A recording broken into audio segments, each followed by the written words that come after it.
안녕하세요. 오늘은 악셀 학회의 무례한 시대를 품위 있게 건너는 법 중에서 인류 역사상 가장 거대한 하수구라고 하는 글을 읽어드리겠습니다. 내가 어렸을 때 삼촌은 공장에 다니고 있었다. 숙련된 기술자였던 삼촌은 어느 계산기 회사에서 기계 다루는 일을 했다. 우리가 삼촌을 찾아가거나 그가 우리 집을 방문할 때면 나는 삼촌이 회사와 상사들을 향해 욕하는 소리를 꽤나 자주 들었다. 당시 그 회사는 경제 불황에도 별 타격 없이 유지될 정도로 단단한 곳이었다. 어린아이였던 나는 삼촌이 대체 왜 그러는지 도무지 알 길이 없었다. 삼촌은 항상 그들을 욕했다. 그들이란 사장이나 공장장, 상관처럼 높은 위치에 있는 사람들이었다. 삼촌은 그 사람들이 아랫사람들의 업무를 정하고 날마다 이 일에 끼어들어 방해하며 중요한 일들을 마음대로 결정한다고 했다. 삼촌은 그것이 마음에 들지 않았던 것이다. 삼촌은 노동조합에 가입되어 있었는데 그것이 삼촌에게 적잖은 의미를 부여했다. 가족들이 모이는 일요일이면 삼촌은 다른 어른들처럼 정장에 조끼를 갖춰 입고 나왔다. 삼촌의 정장 상의에는 금속 노조라는 글자가 수놓아져 있었다. 삼촌은 이를 자랑스럽게 여기며 그 옷을 입었다. 삼촌은 자신의 일에 커다란 자부심을 가지고 있었다. 또한 노조의 일원이라는 사실은 다른 말로 하면 힘없는 사람이 아니라는 뜻이었다. 노동조합 사람들은 함께 모여 이야기를 나누었고 동맹 파업을 조직하기도 했다. 게다가 노조는 당시 여당이었던 3인당에 기반을 두고 있었다. 그러므로 노조에 속한 사람은 비록 소시민이라 할지라도 힘이 있었다. 노조원들은 거대한 조직에 속해 있었으므로 결코 혼자가 아니었다. 그리고 이 조직은 노조원들에게 확실한 자부심을 선사했으며 작고 힘없는 소시민들이 세상에서 존중받을 수 있는 토대가 되었다. 그 삼촌은 오래전에 돌아가셨다. 삼촌이 일했던 회사는 이제 더 이상 운영되지 않는다. 계산기를 쓰는 사람이 거의 없기 때문이다. 이제는 타자기를 대량으로 생산하지 않는 것처럼 말이다. 1970년대 초 내가 기자 업무를 막 배우기 시작했을 때 처음으로 구입한 물건은 기계식 타자기였다. 이후 1980년대에 접어들면서 신문사 편집부에는 다양한 전자기기들이 속속 들어왔다. 당시에는 식자공이라는 직업이 있었다. 그들은 항상 대형 기계 앞에 앉아 우리가 쓴 기사가 인쇄될 수 있도록 납 월자를 일일이 주조하고 조판했다. 또 어떤 이들은 편집부에 도착한 사진을 금속판에 올려놓고 화학약품으로 작업해 인쇄 가능한 상태로 만들었다. 또한 작업을 마친 납 월자와 사진판을 커다랗고 무거운 금속판 위에 배치하는 사람들도 있었다. 그리고 속기사도 있었다. 기자들이 외부에 있을 때 그들은 전화기 앞에 앉아 우리가 불러주는 내용을 즉시 받아 적었다. 위에서 소개한 모든 직업은 더 이상 존재하지 않는다. 디지털화로 인해 이 직업들은 설 자리를 잃었다. 그리고 이들의 자리는 컴퓨터로 대체되었다. 우리 인류는 거대한 기술혁명을 경험했고 이 혁명은 우리의 삶을 완전히 바꾸었다. 또한 혁명과 변화는 여전히 진행 중이다. 이 기술혁명은 인류가 한 번도 경험하지 못한 상상할 수도 없는 속도로 진행되고 있으며 점차 가속도가 붙고 있다. 20세기 초의 식자공이었던 사람은 이 직업으로 평생을 보낼 거라 확신했을 것이다. 오늘날 과연 어떤 직업이 끝까지 살아남을 수 있을까? 아마 장담할 수 있는 직업은 거의 없을 것이다. 지금 우리는 불확실성이 지속되는 시대를 살고 있다. 그리고 우리가 맺는 모든 관계 역시 지금 불확실성으로 가득하다. 현대인들은 한 가지 직업만으로 평생을 살 수 없으며 직업을 바꾸고 자리를 옮기고 다른 환경에 적응해야 한다는 것을 염두에 두어야 한다. 오늘날 일을 한다는 것은 끊임없이 배운다는 뜻이기도 하다. 현대사회에서 개인의 삶은 꾸준한 변화를 전제로 하기 때문에 우리는 한 치 앞도 예측할 수가 없다. 10년 뒤에도 직접 자동차를 운전하게 될지, 그 자동차는 어떤 모습일지조차 알 수 없다. 요즘에는 연인이나 배우자도 인터넷에서 만나는 경우가 많다. 상당수의 국가들은 현금 없는 사회를 눈앞에 두고 있다. 공장에서는 사람보다 더 많은 수의 로봇이 업무를 맡고 있다. 이 모든 것들이 아직도 현재 진행형이다. 그럼 이런 질문이 떠오르게 마련이다. 머지않아 수십만에 달하는 장거리 화물차 기사들이 더 이상 필요 없는 시대가 오는 건 아닐까? 컴퓨터가 화물차를 자동으로 운전하는 시대가 열려 도로 위에 온통 자율주행 화물차들이 열을 맞춰 달린다면 화물차 기사들은 모두 어떻게 되는 것일까? 어쩌면 여태까지 우리가 경험한 것은 단지 시작에 불과할지도 모른다. 지금까지의 세계화는 생산 과정의 변화였다. 이전에 우리가 생산하던 제품들이 갑자기 다른 나라에서 더욱 저렴하게 생산되어 우리에게 운송된 것처럼 말이다. 조만간에는 케이블 기술에 기반을 둔 인터넷 덕분에 지금은 미처 상상할 수도 없는 방대한 양의 정보가 전 세계로 전달될 것이다.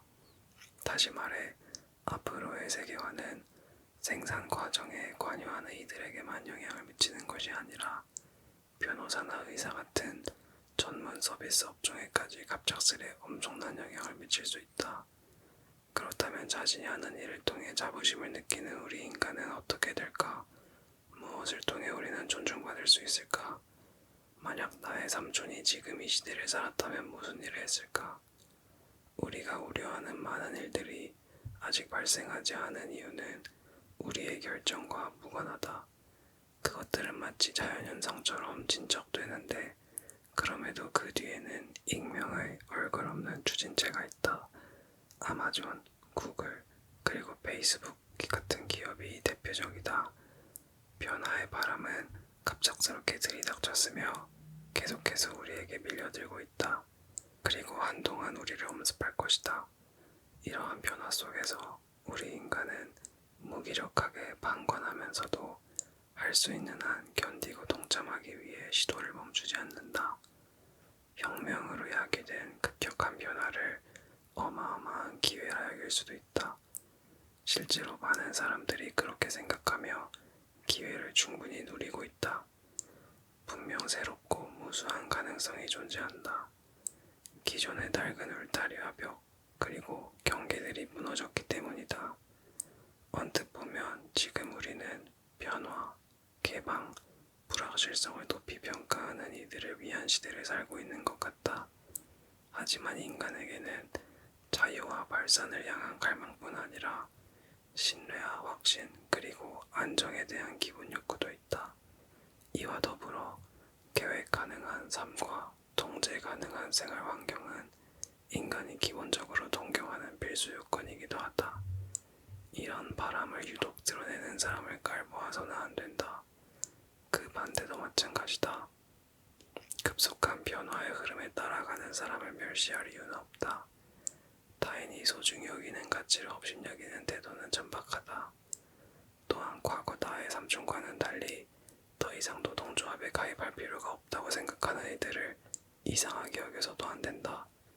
대신 오늘날 그들에게 노조가 필요 없게 된 이유가 무엇인지, 그들이 어떻게 노조 없이 스스로를 지탱하며 세상으로부터 보호와 존중을 받는지 심도 있게 헤아려야 한다. 2017년 2월 13일 나는 드레스덴에 있었다. 당시 시내에서는 드레스덴 폭격 72주년을 기념하는 행사가 열리고 있었다. 2차 세계대전 중 연합군은 드레스덴 도시 한복판에 대규모 폭격을 가했고 그로 인해 이 도시는 며칠 만에 완전히 폐허가 되었다. 이 일을 기억하기 위해 수천 명의 시민들이 모여 인간 사슬을 만들었다. 그로부터 일주일 전에는 마나프 할부니의 모니먼트라는 설치 미술품이 세워졌다. 그는 독일계 시리아인으로 어머니는 드레스덴, 아버지는 시리아 출신이다. 2달 동안 전시된 그의 작품은 드레스덴 성모교회 앞 광장에 우뚝 서 있었다. 수명을 다한 세대의 대형 버스를 수직으로 나란히 세운 이 작품은 2015년 시리아 대전을 연상시켰다. 내전 당시 시리아의 알레포에는 정부군의 총격으로부터 민간인을 보호하기 위해 낡아빠진 세대의 시내버스가 일렬로 서 있었다. 알보니의 설치 미술품은 시리아에도 세워졌고 이 장면은 전 세계로 퍼져 재앙 속 인도주의의 상징이 되었다. 할프니는 이 작품을 통해 평화를 상기시키고자 했다. 우리 드레스덴 사람들이 살아있는 것처럼 그들도 재건되고 계속 살아가기를 소망한 것이다. 한편 드레스덴의 시장인 디르크 힐베르트는 작품 설치를 허락했다는 이유로 일부 극우단체들로부터 야유와 협박을 받아야 했다. 알보니의 작품은 드레스덴에 사는 시민들에게 평화, 그리고 동시에 불화의 기억으로 남았다. 드레스덴을 방문하고 며칠이 지난 뒤 나는 알보니의 페이스북에 들어가 댓글들을 찬찬히 들여다보았다. 댓글 중에는 동시대를 사는 공동체의 일원이자 한 예술가인 그를 향해 모욕과 비난을 퍼붓는 글들이 상당했다. 1시간 정도 보다가 나는 도저히 견디기 힘들어 페이스북을 그냥 닫아버렸다. 짧거나 긴 글을 통해 사람들이 그곳에 남긴 것은 관심 있는 누군가를 향한 견해라 볼 수 없었고 의견 교환이나 교류라고도 할 수 없었다. 그 댓글들은 그저 순전한 분노였다. 이 분노는 누구를 향한 것일까? 무엇 때문에 그들은 이토록 진지하고도 격렬하게 분노를 터뜨리는 것일까? 그럼 다른 측면에서 질문을 던져보자. 이러한 집단적 분노는 누구를 놀라게 했을까? 이 분노를 심각하게 받아들이고 염려하는 이들은 누구일까? 이런 집단 분노를 걱정하는 사람들이 있기는 할까? 우리는 꽤 오래전부터 이런 일에 익숙해졌다. 드레스덴뿐 아니라 독일의 거의 모든 도시에서 이처럼 여러 조각으로 분열될 조짐이 보인다. 겉으로는 양극단으로 보이지만 2조각을 넘어 3조각으로도 갈라질 수 있다. 단지 3번째 조각이 침묵하고 있을 뿐이다.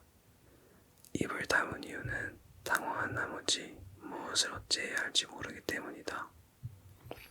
몇 해 전부터 나는 페이스북 계정을 만들어 독자들과 자유롭게 소통할 창구를 마련했다. 페이스북을 통해 새로운 책의 영감을 얻기도 하고 낭독회나 강연 일정을 알리기도 하고 내가 최근에 쓴 칼럼을 올리기도 했다. 또한 그곳에서는 독자들의 글을 읽을 수도 있었다. 모든 것이 좋았으며 대체로 유익했다. 내가 쓴 글 밑에 이따금 댓글을 남기는 사람들이 있다. 한 번은 익숙한 이름의 한 남성이 자신의 의견을 달았다. 나는 이름이 하도 친숙해서 개인적으로 아는 사람인 줄 알았다. 하지만 알고 보니 역사책에서 본 이름이었다. 역사 속의 그 인물은 8세기를 호령했던 유명 정치인이자 지휘관으로 아랍 세계와의 전쟁에서 크게 승리한 후 이름을 날렸고 훗날 서양 기독교 사회의 구원자로 불리기도 했다.